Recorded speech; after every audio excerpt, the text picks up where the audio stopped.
இந்த ரேவன் அப்படிங்கிறது சொல்கிறாங்க அதுக்கு பேர். அந்த காக்காங்களுக்கு உணவு கொடுத்து தண்ணி கொடுத்து அதுகளை பராமரிக்கிறதுக்கு ஒரு வேலைக்கு ஒரு ஆள் இன்றைக்கும் இருக்கான், ரேவன் மாஸ்டர் அப்படின்னு சொல்கிறாங்க. இந்த சத்தத்தை கேட்ட எதிரிகளும் கொஞ்சம் ஐயோ என்ன இப்படி ஒரு கொடூரமான கூட்டம் கூட்டமாக அத்தனை காக்கைகள் பயங்கரமாக, அதுவும் சாதாரண காக்கைகள் இல்லை, தொல்லை சத்தம் தாங்க முடியாமல் அங்கேருந்து போயிட்டார். எனக்கு ஒரு கதை சொல்கிறீங்களா? எல்லோருக்கும் வணிகத்தின் அன்பான வணக்கம். நம்ம ஊரில், அதாவது தமிழ்நாட்டில் திருக்கழுக்குன்றம்னு ஒரு ஊர் இருக்குது, உங்களுக்கு தெரியுமா? அந்த ஊரில் என்ன விசேஷம் அப்படின்னா, தினந்தோறும் மதிய வேளையில் அந்த ஊர் கோயிலில் படைக்கக்கூடிய உணவை சாப்பிட்றதுக்கு கழுகுகள் மேலே பறந்து வரும் அப்படின்னு சொல்லிட்டு அதை பார்க்குறக்கு நிறைய பக்தர்கள் கூடுறது வழக்கம். அந்த மாதிரி லண்டனில் கழுகுக்கு பதிலாக காக்கைகள், லண்டன் டவரில் காக்கைகள்லாம் ரொம்ப ரொம்ப அங்கே அதை பராமரித்து வளர்க்குறாங்க. எதுக்கு அப்படி காக்கைகளை போய் பராமரித்து லண்டன் டவரில் வளர்க்கணுன்னா அதுக்கு பின்னாடி ஒரு கதை இருக்குது.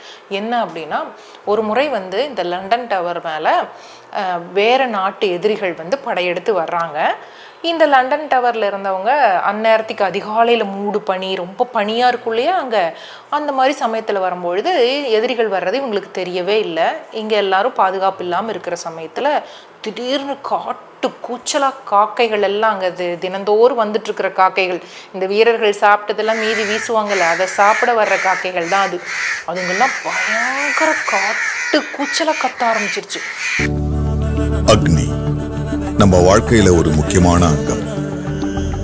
திருமணம், கிரகப்பிரவேசம், ஏன் நம்ம வாழ்க்கையில வர்ற அனைத்து ஆரம்பங்களுக்கும் சாட்சி அக்னிதான்.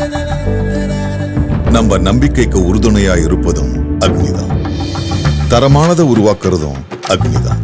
இப்படி தரத்தினால உருவாறதுதான் அக்னி 500D கம்பிகள். உறுதி, தரம் மற்றும் நம்பிக்கையின் அடையாளம் அக்னிக்கு நிகர் அக்னிதான். அப்படி கத்துற சத்தத்தை கேட்ட அந்த வீரர்கள்லாம் முழிச்சுக்கிட்டாங்க.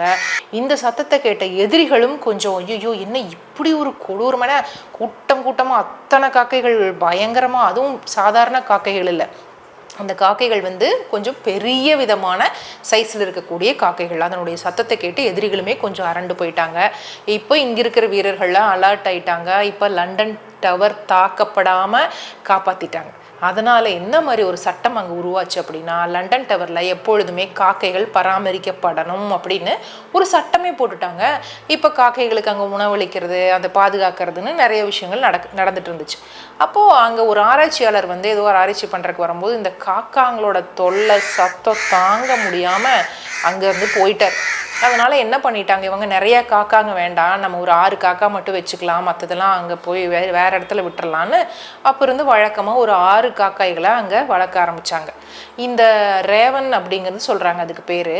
அந்த காக்காங்களுக்கு உணவு கொடுத்து தண்ணி கொடுத்து அதுகளை பராமரிக்கிறதுக்கு ஒரு வேலைக்கு ஒரு ஆள் இன்றைக்கும் இருக்கான், ரேவன் மாஸ்டர் அப்படின்னு சொல்கிறாங்க.